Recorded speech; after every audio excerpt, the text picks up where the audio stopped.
오늘의 주요 뉴스입니다. 한강 작가가 스웨덴 스톡홀름에서 열린 2024 노벨상 시상식에서 한국인 최초이자 아시아 여성 최초로 노벨 문학상을 받았습니다. 스웨덴 할리먼은 한강의 작품에 대해 형언할 수 없는 잔혹성과 돌이킬 수 없는 상실감에 대해 말하고 외면할 수 없는 질문을 던진다고 평가했습니다. 12.3 비상계엄 사태 핵심 인물인 김용현 전 국방부 장관이 구속됐습니다. 계엄 사태 발발 일주일 만에 첫 구속 사례로 윤석열 대통령을 향한 내란 소개 혐의 수사가 급물살을 탈 전망입니다.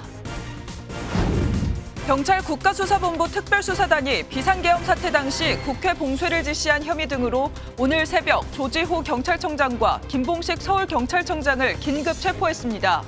경찰은 또 한덕수 국무총리 등 비상계엄을 심의할 당시 국무회의에 참석했던 국무위원 11명에게 소환을 통보했습니다. 곽종근 육군 특전사령관이 계엄군 국회 진입 당시 윤석열 대통령이 전화해 국회 본회의장 문을 부수고 의원들을 끄집어내라고 지시했다고 증언했습니다. 곽 사령관은 비상계엄 이틀 전인 1일에 이미 계엄 임무를 전달받았다고도 밝혔습니다. 국민의힘이 비상의원 총회에서 내년 2월이나 3월 하야한 뒤 4월이나 5월 대선을 치르는 방안을 논의했지만 결론을 내리지 못했습니다. 너무 빠르다는 이견이 나온 가운데 한동훈 대표는 늦어지면 국민들이 수용하기 어렵다고 말했습니다. 시청자 여러분 안녕하십니까? 우울하고 암울한 소식만 이어지던 우리나라에 기쁜 소식이 전해졌습니다. 소설가 한강이 노벨 문학상을 받았습니다. 한강 작가가 블루카펫을 밟은 스웨덴 현지에 저희 취재진이 나가 있는데요. 오늘 저희 굿모닝 MBN은 스웨덴에서 기분 좋은 소식으로 시작하겠습니다. 김문영 기자, 현장 분위기 궁금합니다. 지금은 노벨상 연회가 진행 중이라면서요. 소식 전해주시죠.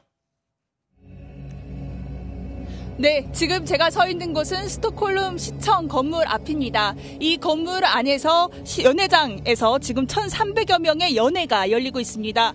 각 노벨상 수상자들은 지인 최대 6명을 초대할 수가 있고 연회가 끝날 때쯤 미리 준비해온 수상 소감을 직접 밝히게 되는데요. 세계 문학의 별이 된 한강 작가가 감사 인사와 더불어 어떤 메시지를 던질지가 관심이었습니다. 조금 전 한강 작가의 메시지가 나왔는데요. 한강 작가는 우리가 왜 고통을 받고 인간으로 남아있기가 어려운지 묻는 것이 언어라고 말을 했습니다. 네, 그리고 이번 노벨상 시상식에서 주최 측이 우리 한강 작가의 작품을 자세히 소개했다면서요. 어떤 모습이었습니까? 네, 스웨덴 할리먼의 엘렌 얏슨 종신위원은 한강 작가가 기억의 조각을 맞추며 지식과 그리고 진실을 추구한다고 밝혔습니다. 한국 현대사의 굵직한 비극인 5.18 민주화운동과 4.3 사건 등을 다룬 한강의 작품 세계는 죽음을 상징하는 흰색인 동시에 생명이자 고통, 피, 상처를 의미하는 붉은색이라는 해설을 내놨습니다. 할리먼은 작가 한강의 목소리가 매혹적으로 부드럽지만 형용할 수 없는 잔인함과 회복될 수 없는 상실을 이야기한다고 말했습니다. 또 과거와 현재의 경계가 끊임없이 사라지며 외면할 수 없는 질문을 던진다고 밝혔습니다. Där inne finns ett segt motstånd, ett stillsamt insisterande som är starkare än ord. Kravet på att minnas. Återigen, glömska är aldrig det som söks och är heller inte möjligt. 네, 멋지고 너무 자랑스러운 모습입니다. 한강 작가 검은색 드레스를 입고 블루카펫을 밟았다면서요. 한국인 최초인 거죠? 네, 노벨상을 상징하는 블루카펫을 밟은 한국인은 한강 작가가 최초입니다. 앞서 김대중 전 대통령이 노벨상 평화상을 받기는 했지만 스웨덴이 아닌 평화상 시상식이 열리는 노르웨이 오슬로에서 수상했습니다. 노벨문학상 시상식의 연설 마지막 문장이 수상자의 모국어 또는 영어로 낭독되는데 한국어로 호명되지 않은 점은 아쉬운 부분이었는데요. 맞서는 애초 마지막 문장을 한국어로 호명할 예정이었지만 어눌한 발음이 우스꽝스러울 걸 염려해 막판에 영어로 바꿨다고 합니다. Dear Hangang, on behalf of the Swedish Academy, it is my privilege to convey to you our warmest congratulations on the Nobel Prize in Literature 2024. May I now please ask you to step forward and receive your prize from His Majesty the King. 세계적인 문학상을 인정받은 한강 작가는 한국인으로서 처음이자 아시아 여성 최초 노벨 문학상 수상이라는 기록을 쓰게 됐습니다. 지금까지 스웨덴 스톡홀름에서 MBN 뉴스 김문영입니다. 다음 소식으로 이어가겠습니다. 이번 비상계엄 사태를 주도한 혐의로 김용현 전 국방부 장관이 구속됐습니다. 계엄 사태로 구속된 첫 번째 인물이 됐는데 김용현 전 장관이 구속되면서 이제 검찰의 수사는 윤석열 대통령을 향하고 있습니다. 먼저 박규원 기자가 보도하겠습니다. 윤석열 대통령에게 비상계엄을 건의하고 이를 주도한 혐의를 받는 김용현 전 국방부 장관에 대한 구속영장이 어젯밤 발부됐습니다. 지난 3일 비상계엄 사태가 벌어진 지 일주일 만에 나온 첫 구속 사례이자 법원의 첫 판단입니다. 법원은 범죄의 소명 정도, 범죄의 중대성, 증거인멸 염려를 고려했다며 영장 발부 사유를 밝혔습니다. 또 검찰청법에 의해 수사 개시 범위에 포함된다는 설명을 덧붙이며 내란 혐의에 대한 검찰의 수사권도 인정했습니다. 앞서 검찰은 구속영장에 내란 중요임무 종사 및 직권남용 혐의를 명시했습니다. 형법상 내란죄는 총책인 수괴, 깊이 관여한 중요임무 종사자, 참여만 한 단순 관여자로 구분해 처벌합니다. 김 전 장관은 검찰 조사에서 자신이 직접 윤 대통령과 상의해 계엄 포고령을 작성했을 뿐만 아니라 병력 투입을 지시했다고 시인한 것으로 알려졌습니다. 검찰이 김 전 장관을 중요임무 종사자로 본 것은 윤 대통령을 사실상 윗선인 내란의 수괴로 지목한 것으로 풀이됩니다. 검찰이 김 전 장관의 신병을 확보하면서 윤 대통령에 대한 직접 수사도 빠른 시일 내에 이뤄질 것이라는 관측이 나옵니다. MBN 뉴스 박규원입니다. 앞서 전해드린 것처럼 이제 수사기관들의 눈은 윤석열 대통령을 향하고 있습니다. 피의자로 입건되고 출국까지 금지된 윤석열 대통령은 급히 변호인단을 구성하는 데 나섰는데요. 평소 윤석열 대통령과 각별한 사이로 알려진 김홍일 전 방통위원장이 변호인으로 거론되고 있습니다. 이어서 전민석 기자입니다. 윤석열 대통령의 변호인단으로 가장 먼저 거론되는 인물은 김홍일 전 방송통신위원장입니다. 검사 출신인 김 전 위원장은 윤 대통령과 각별한 사이로 알려져 있습니다. 변호인단은 김 전 위원장을 중심으로 대여섯 명 규모로 꾸려질 것으로 보입니다. 대통령실 법률비서관실 행정관 출신 최지우 변호사도 수임 제안을 받은 것으로 전해집니다. 최 변호사는 앞서 김건희 여사 명품 가방 수수 사건의 법률 대리인을 맡기도 했습니다. 대통령실은 이 밖에 중견 법무법인에도 수임 의사를 타진한 것으로 알려졌습니다. 현재 검찰과 경찰, 고위공직자 범죄수사처는 12.3 비상계엄 사태의 관련자를 경쟁적으로 수사하는 상황입니다. 윤 대통령을 향한 수사망이 시시각각 좁혀오면서 변호인단 구성에도 속도가 붙을 것으로 보입니다. 윤 대통령에 대한 체포 가능성도 제기되는 가운데 대통령실은 지난 7일 대국민 담화 이후 아무런 입장을 밝히지 않고 있습니다. MBN 뉴스 전민석입니다. 조지호 경찰청장과 김봉식 서울경찰청장이 12.3 비상계엄 사태 당시 국회 통제를 지시한 혐의 등으로 오늘 새벽 동시에 긴급 체포됐습니다. 경찰이 스스로 서열 1, 2위 인사인 이 신병을 동시에 확보하는 초유의 사태가 벌어지면서 앞으로의 수사에도 관심이 쏠리는데요. 경찰은 또 한덕수 국무총리를 포함해 계엄 전 국무회의에 참석한 11명에게도 소환을 통보했습니다. 장덕진 기자가 보도합니다. 지난주 국회에 출석한 조지호 경찰청장은 박안수 계엄사령관의 전화를 받고 국회 통제를 지시했다고 설명했습니다. 일단은 거부를 하니까 포고령이 발령이 됐다는 이야기를 해서 포고령을 보고 제가 서울청장에게 지시를 했던 겁니다. 김봉식 서울경찰청장은 조지호 경찰청장의 지시를 받아 국회 경비대에 국회 통제를 지시한 것으로 알려졌습니다. 경찰은 두 사람의 국회 통제 경위에 대해 수사하고 있는데 조지호 경찰청장은 어제 오후 4시부터, 김봉식 서울경찰청장은 오후 5시 30분부터 경찰에 출석해 조사를 받았습니다. 조사가 11시간 넘게 진행된 오늘 오전 3시 49분쯤 국수본 특별수사단은 두 사람을 내란 혐의로 긴급 체포했다고 밝혔습니다. 비상계엄 사태 이후 8일 만에 경찰 스스로 지휘부의 신병을 확보한 겁니다. 한덕수 국무총리를 포함해 비상계엄 전 국무회의에 참석한 11명도 경찰 소환을 통보받았습니다. 계엄 사태 이후 첫 국회 방문인데 책임감 느끼시진 않으신가요?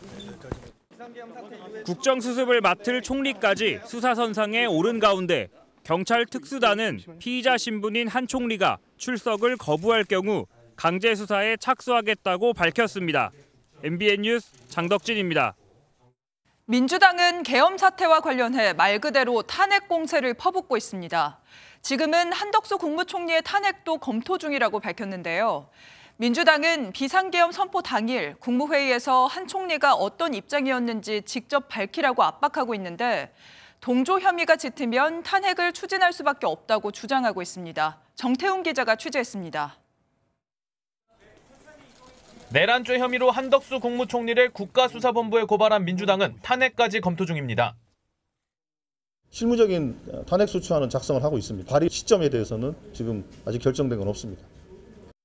민주당 한 관계자는 MBN에 국무위원들의 총책임자로서 계엄 동조 의혹에 대해 직접 밝히지 않았다며 탄핵이 불가피하다고 설명했습니다. 다만 우려 섞인 입장도 읽힙니다.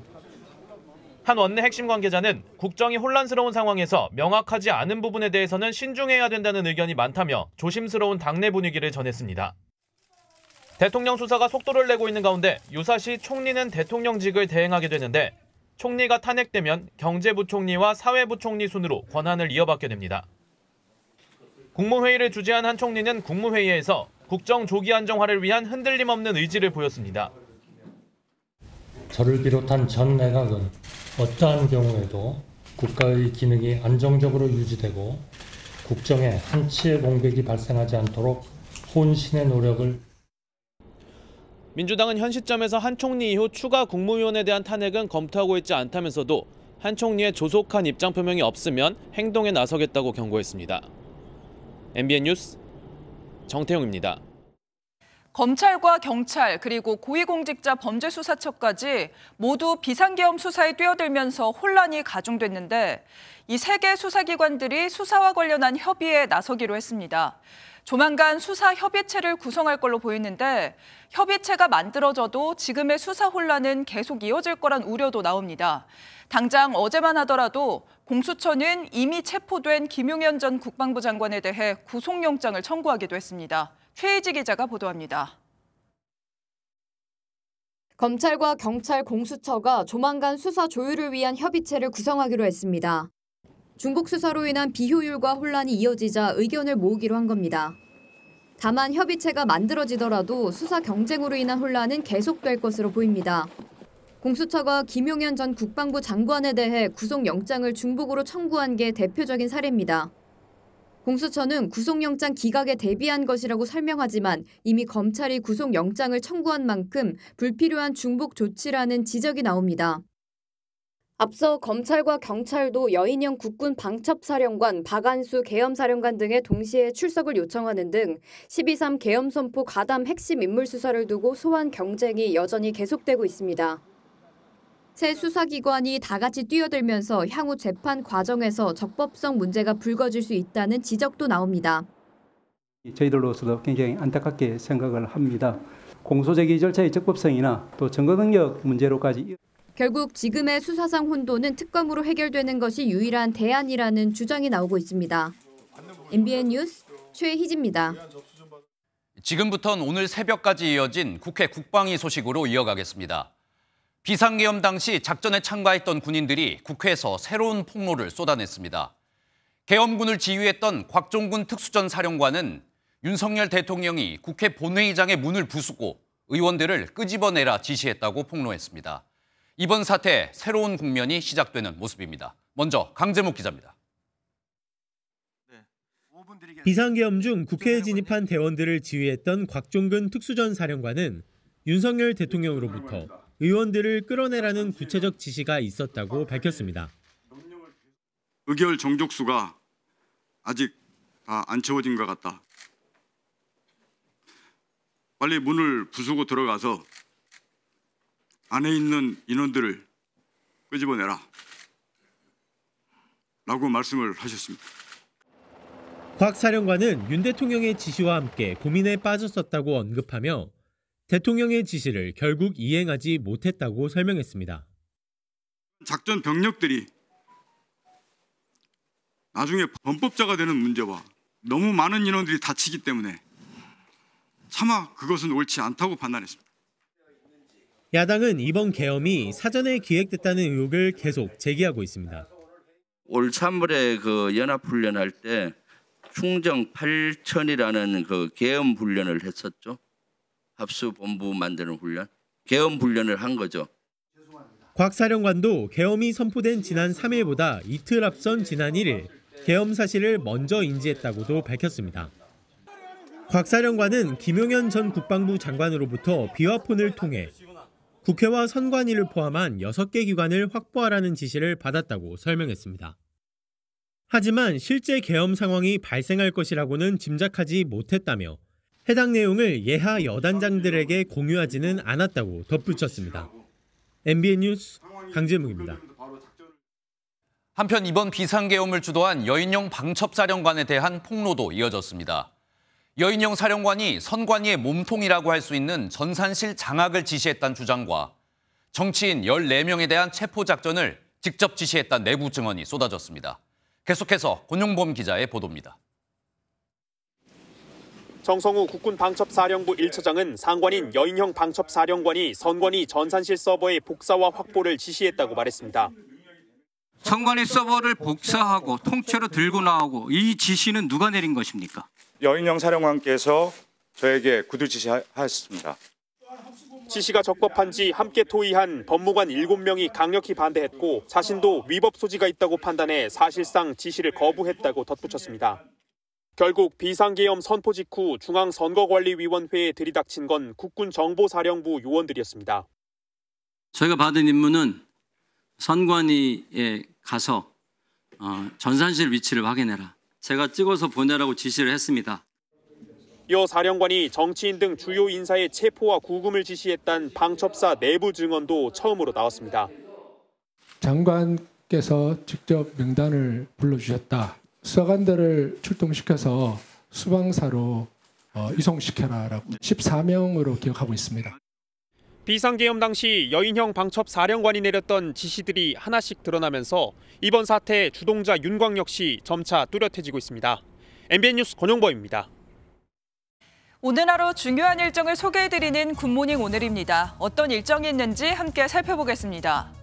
국회는 오늘과 모레 이틀간 본회의를 열고 정부 국무위원들을 상대로 12.3 비상계엄 사태 관련 긴급 현안 질문에 나섭니다.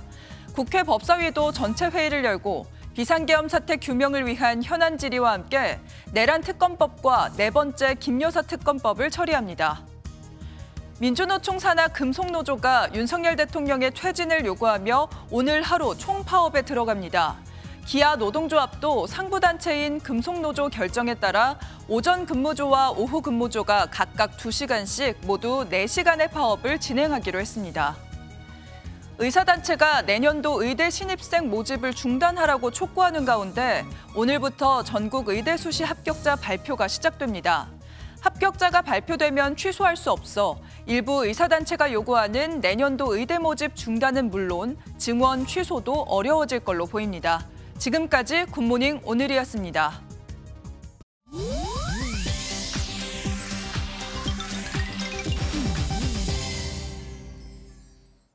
인터넷에선 어떤 소식들이 화제일까요? 인터넷 와글와글입니다. 배우 겸 작가 차인표 씨가 비상계엄 사태 후 혼란스러운 사회 분위기에 대해 공정한 민주국가를 후대에 물려주고 싶다고 밝혔습니다. 윤석열 대통령과 같은 충암고 동문인 차인표 씨는 9일 SNS에 한 중학교에서 특강 당시 찍은 사진과 글을 올렸는데요. 아이들과 눈을 맞추며 어른으로서의 책임감을 다시금 느꼈다며 바른 지도자와 성숙한 국민이 함께 어울리는 대한민국이 되길 우리는 다시 일어설 것이다 봄의 새싹처럼이라고 소신을 밝혔습니다. 앞서 차인표 씨가 쓴 언젠가 우리가 같은 별을 바라본다면은 일본군 위안부 문제를 다룬 소설로 영국 옥스퍼드대 학생들의 필수 도서로 선정되기도 했습니다. 방송인 장성규 씨가 무례한 발언으로 스태프 비하 논란에 휩싸였습니다. 최근 유튜브 영상에서 장성규 씨는 드라마나 광고에 출연하는 강아지 모델의 매니저 체험을 했는데요. 최고 잘 나가는 강아지 모델료가 어느 정도 되냐고 물었고 관계자는 하루 종일 촬영하는 기준 1,000만 원이라고 답했습니다. 그러자 장성규 씨는 깜짝 놀라 옆에서 촬영 중인 스태프를 향해 너희들은 개만도 못하다라고 얘기했는데요. 제작진은 여기에 개 충격받은 K 직장인이란 자막을 달아 상황을 재미있게 풀어냈지만 누리꾼들은 아무리 친분이 있고 농담으로 한 말이더라도 상대를 깎아내리는 비하 발언을 웃어넘기긴 힘들다는 반응을 보였습니다. 넷플릭스 시리즈 오징어 게임 시즌2가 공개되기도 전에 미국 골든글로브 작품상 후보에 올랐습니다. 현지 시간 9일 발표된 명단에서 오징어 게임 시즌2는 내년 1월 5일 열리는 제82회 시상식에 최우수 TV 시리즈 드라마상 부문 최종 후보에 올랐습니다. 오는 26일 공개를 앞둬 출품 요건을 갖췄지만 방영도 하진 않은 작품이 후보에 오른 건 아주 이례적인 일인데요. 그만큼 오징어 게임에 대한 기대가 반영됐다는 해석이 나오고 있습니다. 앞서 오징어 게임 시즌1은 2022년 골든글로브 시상식에서 TV 시리즈 드라마 부문 나무조연상을 그리고 에미상에선 감독상, 나무주연상 등 6관왕을 차지했습니다. 인터넷 와글와글이었습니다. 계속해서 국회 국방위 소식으로 이어가겠습니다. 지난 10월 우리 군이 북한에 무인기를 보냈고 여기에 북한이 강력하게 반발했던 사건 모두 기억하실 텐데요. 야당은 김용현 전 장관이 계엄 선포를 위해 일부러 무인기를 보낸 것 아니냐는 의혹을 제기했습니다. 군은 사실이 아니라며 일단 선을 그었는데요. 이렇게 군을 향한 국회의원들의 강한 비판과 질타가 이어지자 특수전 여단장은 질의 도중 눈물을 쏟아내기도 했습니다. 이 내용은 안병수 기자입니다. 국회 현장에서 계엄군을 진두지휘한 이상현 특수전사령부 제1공수특전 여단장. 이번에는 국회 현안 질의에 불려나왔는데 군장성들을 향한 소나기 질타에도 굳은 표정을 유지합니다. 하지만 군의 정치적 중립이 무너졌다는 등 날선 지적에 얼굴을 묶고 눈물을 쏟아냅니다. 12.12, 5.17 이후 45년간 지켜져 오던 군의 정치적 중립의 전통은 물거품이 되었습니다. 정말 참담합니다. 이 여단장은 앞서 김용현 전 국방장관에게 국회 장악 명령을 받았지만 대테러 작전인 줄 알았다고 밝혔습니다. 지난 10월 계엄 명분을 쌓기 위해 김 전 장관이 북한에 무인기를 보낼 것을 지시했다는 의혹도 불거졌지만 군은 부인했습니다. 무인기 관련된 내용은 저희 방첩사 업무가 아니고 그리고 제가 거기에 대해서 전혀 모르겠습니다. 다만 김용대 드론작전 사령관은 누구한테서 평양 무인기 침투를 지시받았냐는 질문에 확인해 줄 수 없다며 기존의 전략적 모호성을 고수했습니다. 야당은 지난 주말 군이 무인기를 고의로 불태워 증거를 인멸했다는 주장도 제기했습니다. 평양에 갔던 무인기 장비들이라든가 컨테이너 한 대에 들어있던 걸 불을 태워서 증거를 인멸하고 있습니다. 국방부 조사본부는 관련 의혹에 대해 적법 절차에 따라 신속히 확인하겠다고 밝혔습니다. MBN 뉴스 안병수입니다. 이렇게 보신 것처럼 방첩사령부 간부들이 국회에서 폭로를 이어가는 사이에 이들의 상관이자 계엄의 핵심 인물인 여인영 방첩사령관은 검찰에 출석해 조사를 받았습니다. 여인영 사령관이 누구에게 지시를 받고 작전을 수행했는지가 가장 핵심인 만큼 검찰은 이 부분을 집중적으로 수사했습니다. 이어서 강세현 기자입니다. 검찰 비상계엄 특별수사본부가 여인영 방첩사령관을 조사했습니다. 피의자 신분으로 검찰에 나온 여 사령관은 계엄령 관련 작전에 깊숙하게 관여했다는 의혹을 받고 있습니다. 여야 대표 등 정치인을 체포하고 선거관리위원회의 내부 자료를 확보하라고 계엄군에 지시하고 다른 기관의 협조까지 요청했다는 겁니다. 체포 대상자 명단을 불러주면서 위치 추적을 해달라고 했는데 검거 지원을 요청한다 이렇게 했다고 합니다. 방첩사 관계자들도 명령을 내린 인물로 여사령관을 지목하고 있습니다. 다만 여사령관은 계엄령 선포 후 그 사실을 알았고 작전을 미리 기획하지 않았다고 주장하고 있습니다. 또 군인은 맞든 틀리든 명령을 따라야 한다고 말하기도 했는데 계엄령을 모의하지 않았고 선포 이후 지시에 따랐을 뿐이라는 취지로 해석됩니다. 특수부는 계엄령을 알게 된 시점과 누구로부터 어떤 지시를 받았는지 등에 대해 여사령관에게 집중적으로 캐물은 것으로 알려졌습니다. 특히 윤석열 대통령으로부터 직접적인 명령이 있었는지도 조사한 것으로 전해졌습니다. 특수부는 사흘간 박완수정 계엄사령관과 곽종근 특수전 사령관에 이어 여사령관까지 조사하며 수사에 속도를 내고 있습니다. 특수부는 핵심 인물에 대한 소환 조사를 마치는 대로 여사령관 등에 대한 구속영장 청구 여부를 검토할 방침입니다. MBN 뉴스 강세현입니다. 정치권 소식으로 이어가겠습니다. 국민의힘이 윤석열 대통령의 조기 퇴진 방법을 두고 난상 토론을 벌였지만 끝내 결론을 내지 못했습니다. 대통령의 하야 시점을 두고 친한계와 친윤계 사이 의견 차이가 좁혀지지 않은 건데요. 일단 2차 표결 전까진 논의를 이어가기로 했습니다. 먼저 김지영 기자입니다. 국민의힘이 하루 종일 열린 비상의원총회에서 퇴진 로드맵을 확정하지 못한 건 대통령 하야 시점에 대한 의견차 때문입니다. 국민의힘 전국 안정화 태스크포스가 제안한 퇴진 로드맵은 내년 2월 하야 4월 대선, 내년 3월 하야 5월 대선 두 가지입니다. 하지만 의총에선 2월 또는 3월 하야가 너무 늦다는 친한계 의원들과 너무 이르다는 친윤계 의원들 간 격론이 벌어졌습니다. 친한계는 지난 7일 탄핵 표결 불참과 이에 따른 탄핵안 폐기에 대한 비판 여론이 거센 만큼 하야 시점이 더 빨라야 한다는 주장입니다. 반면 친윤계는 헌법재판소 탄핵 판결보다 이른 하야는 민주당에게 정권을 내주는 일이라며 하야 시점을 늦춰야 한다고 맞섰습니다.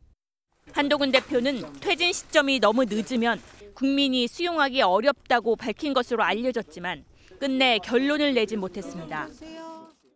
민주당에서 탄핵 본회의를 예고한 게 지금 토요일이잖아요. 그래서 금요일 정도까지 그때까지 계속 협의를 해야 될 상황이라고 생각합니다. 민주당은 윤 대통령이 조금이라도 더 직을 유지하는 게 국민 정서에 맞지 않는다며 퇴진 로드맵은 대안이 될 수 없다고 비판했습니다.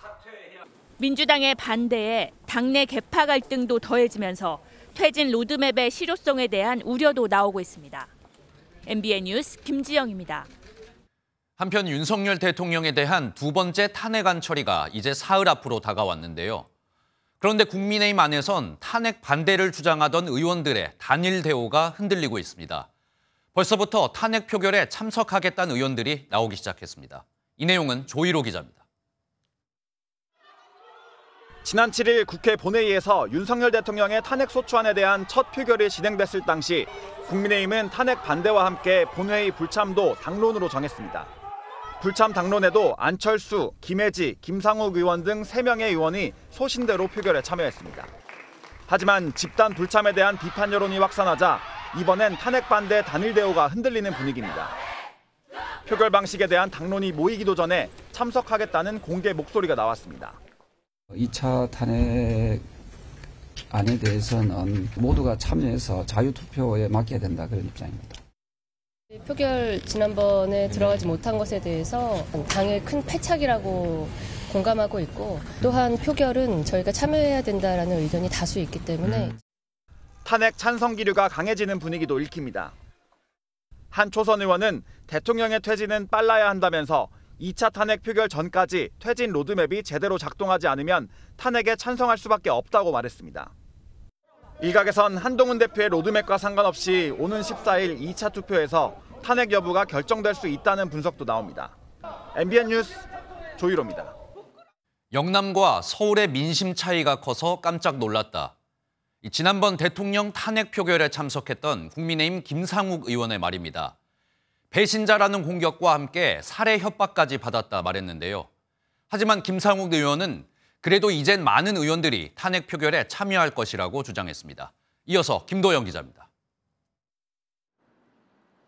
지난 탄핵 소추안 표결에 참석했던 3명 가운데 1명인 김상욱 국민의힘 의원의 지역구 사무실 앞입니다. 김 의원의 용기를 응원한다는 글귀가 적힌 화환이 줄지어 서 있습니다. 한편으론 혹시 모를 상황을 대비해 경찰이 순찰을 강화한 모습도 포착됐습니다. 김 의원은 다음 탄핵 소추안 표결에선 찬성표를 던지겠다고 공개 선언했습니다. 깊이 사죄하는 마음으로 반헌법적, 반민주적 비상계엄을 기획한 대통령에 대한 탄핵 표결에 적극 찬성합니다. 당론에 따르지 않아 받는 중징계는 각오하고 있다면서도 헌법기관인 국회의원으로서 양심에 따르겠다고 강조했습니다.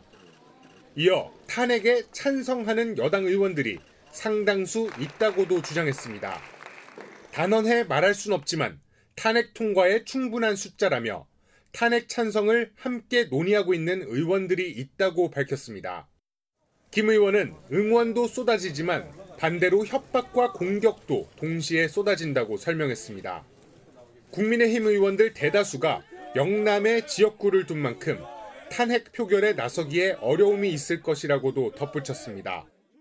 저도 깜짝 놀란 것이 서울과 영남의 정서가 많이 다르다는 것을 저도 온몸으로 체감하고 있는데요. 제가 겪고 있는 이런 배신자 프레임의 공격 또는 살해 협박. 다만 다음 탄핵 표결 땐 많은 의원들이 마음을 바꿀 것이라며 여당 의원들의 대통령 탄핵에 협조를 촉구했습니다. MBN 뉴스 김도형입니다.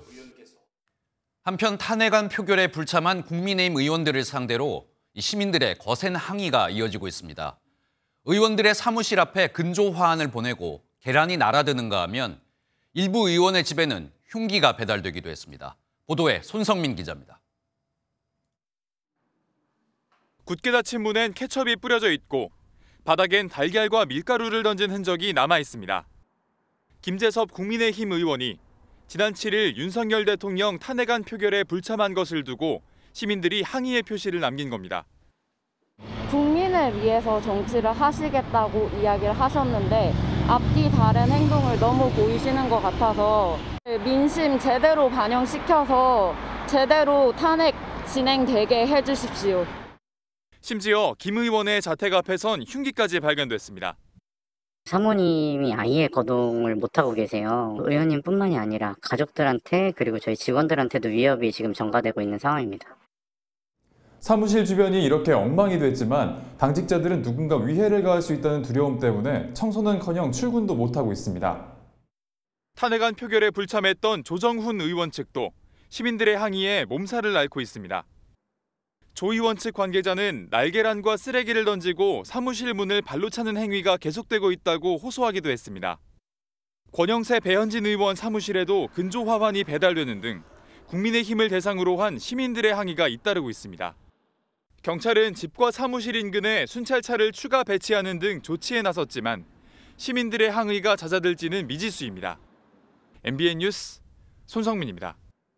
민주당이 추진하는 내란 혐의를 규명할 상설특검 법안이 일부 여당 의원들의 찬성 속에 본회의 문턱을 넘었습니다. 민주당은 내일 상설특검보다 수사 인력이 많고 기간이 긴 일반 특검도 통과시킨다는 계획입니다. 강영호 기자가 보도합니다. 12.3 비상계엄 사태의 내란 혐의를 규명할 상설특검 법안이 국회 본회의를 통과했습니다. 자율투표에 나선 여당 의원 23명도 찬성표를 던졌습니다. 재석 287인 중 찬성 210인, 반대 63인, 기권 14인으로서 특별검사의 수사 요구안은 법제사법위원회의 수정안대로 가결되었음을 선포합니다. 상설특검은 윤석열 대통령이나 군 지휘관뿐 아니라 내란에 가담했다는 혐의로 한덕수 국무총리와 추경호 전 국민의힘 원내대표도 수사 대상에 포함됐습니다. 일반 특검에 비해 수사 인력이 적고 기간도 짧지만 상설특검은 윤 대통령이 거부권을 행사할 수 없고 본회의 통과 즉시 가동됩니다. 민주당은 상설특검과는 별도로 내일 본회의에서 내란죄를 수사할 일반 특검도 통과시킨다는 계획입니다. 조속한 추진을 위해 당초 특검 추천의 국회 몫을 제외했지만 야당이 추천한 2명의 후보 중 대통령이 임명하는 것으로 수정돼 통과됐습니다. 기존의 법원이나 변협에서 추천한 사람을 대통령이 선택하도록 하는 그런 안도 대통령의 특검 임명권에 사실상 가지는 그런 효과가 있기 때문에 민주당은 일반 특검이 통과되면 상설 특검과 합쳐서 추진한다는 계획인데 여당 내부에서도 자체 특검 목소리가 나와 실제 내란 특검이 어떤 방식으로 출범될지는 좀 더 지켜봐야 할 걸로 보입니다. MBN 뉴스 강영호입니다. 박성재 법무부 장관 그리고 조지호 경찰청장의 탄핵도 임박했습니다. 민주당은 내일 본회의에서 두 사람에 대한 탄핵안을 단독으로라도 처리하겠다고 밝혔는데요. 윤석열 대통령의 내란죄를 수사하는 대표 기관들 수장의 직무도 곧 멈추게 될 전망입니다. 표선우 기자가 보도합니다. 민주당은 12.3 내란 사태와 관련해 윤석열 대통령의 계엄 선포에 직간접적으로 관여된 고위공직자들을 엄중하게 조치하고 있습니다. 내란 수계 윤석열과 관련자들을 탄핵하고 내란에 동조한 책임자들을 엄벌함으로써 최대한 빨리 국정을 안정시키는 데 총력을 다하겠습니다. 같은 맥락으로 박성재 법무장관과 조지호 경찰청장에 대한 탄핵안이 보고됐습니다. 민주당은 박 장관이 국무회의에 참석해 비상계엄 결정에 관여하고 계엄 해제 후에도 정부 인사들과 대통령실 안가에서 2차 계엄을 논의했다고 의심하고 있습니다. 조 청장은 경찰 지휘권을 남용해 국회의원 등의 국회 출입을 막고 선관위에 경찰을 투입시킨 걸 탄핵 사유로 꼽았습니다. 민주당은 또 두 사람이 현 사태 수습의 책임자로서 부적절하다고 지적했습니다. 탄핵안의 조 청장은 내란죄 수사 담당인 국가수사본부에 대해, 박 장관은 수사 이후 기소하는 검찰청에 대해 영향력을 행사할 수도 있다고 언급했습니다. 민주당은 표결 시한 내인 내일 본회의에서 탄핵을 처리한다는 계획으로 민주당 단독으로도 처리가 가능해 두 사람의 직무정지는 불가피해 보입니다. MBN 뉴스 표선우입니다. 비상계엄 사태 혼란이 계속되면서 최근 관계가 개선되던 중국과의 외교 관계에도 비상이 걸렸습니다. 주중대사 교체 일정에도 영향을 미치고 있는데요. 자세한 내용은 베이징 김한준 특파원이 전해왔습니다. 중국 관영 매체들은 한국의 계엄 후폭풍 소식을 실시간으로 타전하고 있습니다.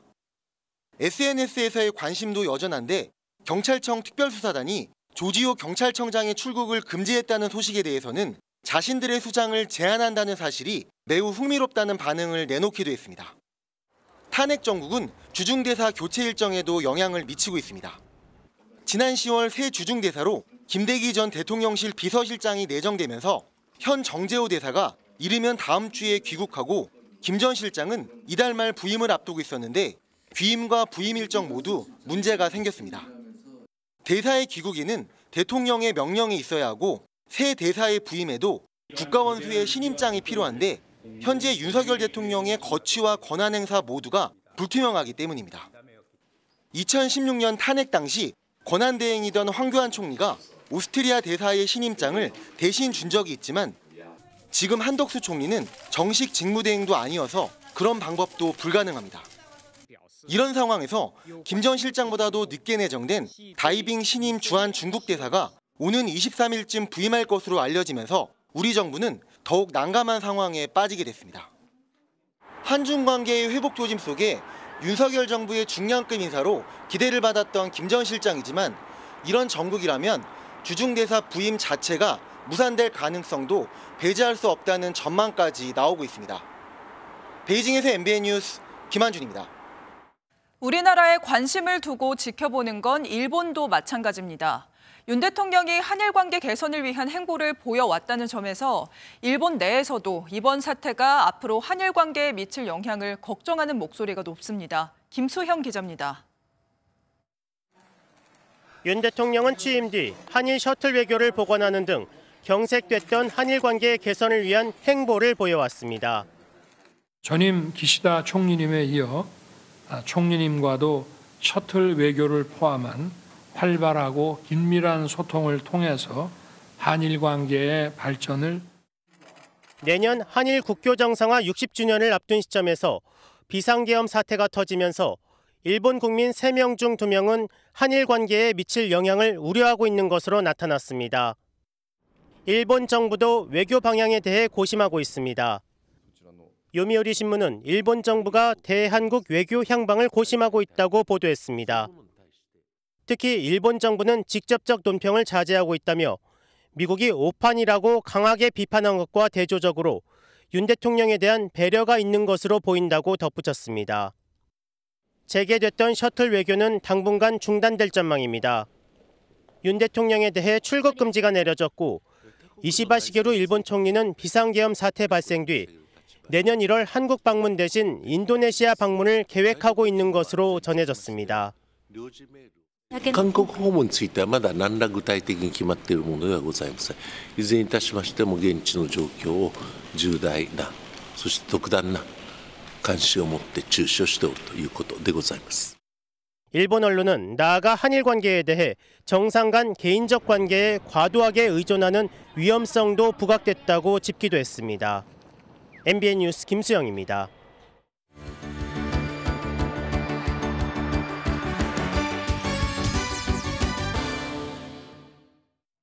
굿모닝 월드입니다. 로스 에스코바조스 축제를 아시나요? 스페인에서 열리는 성모 마리아를 기리는 축제인데요. 지프로 만든 빗자루에 불을 붙여 태우는 행사라고 합니다. 어떤 모습일지 화면으로 함께 보시죠. 사람들이 불을 붙인 빗자루를 들고 빙글빙글 돌리고 있습니다. 스페인의 하란디아 데 베라 지역에서 로스 에스코바조스 축제가 열리는 모습입니다.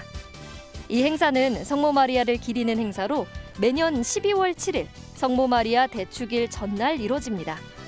과거 12세기 산악지대 목자들이 성모 마리아 수태를 기념하기 위해 마을로 내려오려 했는데요. 이때 빗자루를 횃불로 삼아 길을 밝히는 데 쓰고 성모를 기리기 위해 거행되는 행렬에도 빗자루를 이용했다고 합니다. 여기서 유래한 행사인 건데요. 한 해의 슬픔이 불꽃과 함께 씻겨 내려간다고 믿는다네요. 최고의 스노보더와 프리스키 선수들이 난간 레일을 타고 내려오는 대회를 펼쳤습니다. 뜨거운 불이 붙은 레일을 타고 내려왔어야 했는데요. 그 모습은 어땠을지 화면으로 만나보시죠. 네덜란드 헤이그 지역 한 기차역 옆쪽에 독특한 대회장이 마련됐습니다. 스노우 페스트 대회라고 해서 눈과 난간 레일을 타고 내려오게 해 최고의 스노보더와 프리스키 선수들을 뽑는 대회인데요. 네덜란드에서 펼쳐진 이번 대회는 한쪽 레일에 불을 붙여놔 불꽃 튀는 레일을 타고 내려와야 하는 코스였습니다. 참가자들은 빠른 속도로 레일을 타고 내려와 한 바퀴 회전하는 묘기를 선보였는데요. 멋지게 안착하는 데 성공했습니다. 결승행 티켓을 손에 쥔 우승자들의 표정이 참 행복해 보이네요. 웰시 코기들이 짧은 네 발로 힘차게 거리를 누빕니다. 주인과 함께 크리스마스 맞이 겨울 산책을 나섰다는데요. 미국 몬타나주 거리로 가보겠습니다. 미국 몬타나주의 한 웰시 코기 동호회가 크리스마스를 앞두고 특별한 산책에 나섰습니다. 크리스마스에 웃긴 스웨터를 입는 미국 문화에 맞게 웰시 코기들이 빨강, 초록이 섞인 귀여운 스웨터를 맞춰 입고 나온 건데요. 산책 도중 능숙하게 장기를 선보이며 간식을 먹는 것도 잊지 않습니다. 사람은 물론 강아지들도 다가오는 크리스마스에 들뜬 모습입니다. 강아지들은 주인과 함께 행복한 겨울날의 추억들을 만들었다네요. 지금까지 굿모닝 월드였습니다. 한편 어제 국회에선 헌정사상 처음으로 민주당이 주도한 감액 예산안이 통과됐습니다. 정부가 요청했던 예산안보다 무려 4조 원이 줄어들었는데요.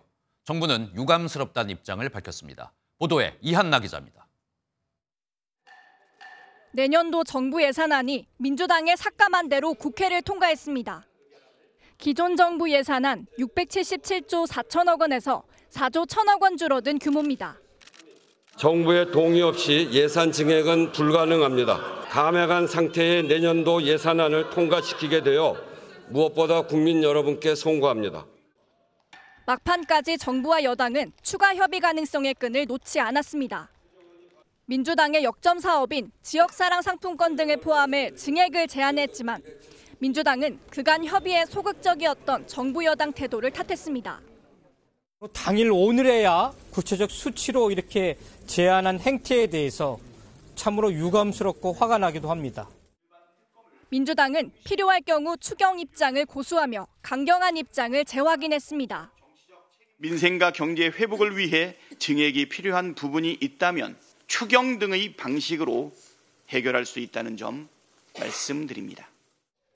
정부는 유감의 뜻을 밝히면서도 통과된 예산안을 토대로 나라 살림을 준비하겠다는 입장을 밝혔습니다. 민생 안정과 그다음에 대외 불확실성의 확대에 대응할 수 있도록 예산의 집행 준비에 만전을 기하겠습니다. 금투세 폐지법과 가상자산 과세유예도 국회 본회의를 통과한 가운데 상속세 최고세율을 낮추는 상속세법 개정안은 부결됐습니다. MBN 뉴스 이한나입니다. 올해 골퍼들에게 사랑을 받은 골프 브랜드를 선정하는 제12회 매일경제 매경골프 골프 브랜드 대상 시상식이 서울 중구 매경미디어센터에서 열렸습니다. 이번 시상식에서는 드라이버와 우드, 아이언 등 8개 분야의 본상과 혁신상까지 모두 9개 부문의 골프용품 브랜드들이 수상했습니다. 오늘도 큰 추위는 없겠습니다. 현재 서울의 기온 0.4도로 어제 아침보다 높게 출발하고 있고요. 평년 기온을 3도가량 웃돌고 있습니다. 낮 기온은 7도까지 올라 어제와 비슷하겠습니다. 오늘 내륙 하늘에는 구름만 다소 끼겠고요. 오전부터는 차츰 동해안 지역에 눈이나 비가 내리겠습니다. 이 눈비가 내리면서 대기의 건조함은 해소되겠습니다. 다만 강원 산지에는 대설 예비특보가 내려진 가운데 강하고 많은 눈이 예상돼 주의하셔야겠습니다. 내일 새벽까지 강원 산지에는 최고 10cm의 눈이 내려 쌓이겠고요. 동해안에는 5에서 20mm의 비가 내리겠습니다. 오늘 대기가 정체되면서 수도권 등 중서부 지역은 오전까지 공기가 탁한 곳이 있겠고요. 오후부터 서해안과 제주에는 바람이 강하게 불겠습니다. 지역별 현재 기온 보겠습니다. 춘천 영하 3.4도, 대구는 1.3도로 어제 같은 시각보다 높습니다. 낮 기온은 서울이 7도, 대전과 전주 8도, 부산은 12도까지 오르겠습니다. 모레인 금요일부터는 서쪽 지역을 중심으로 눈이나 비가 자주 내리겠고요. 주말에는 날이 부쩍 더 추워지겠습니다. 내셨습니다. 수요일 아침 굿모닝 MBN 마치겠습니다. 저희는 내일 아침 7시에 다시 찾아뵙겠습니다. 오늘도 좋은 하루 보내세요. 고맙습니다.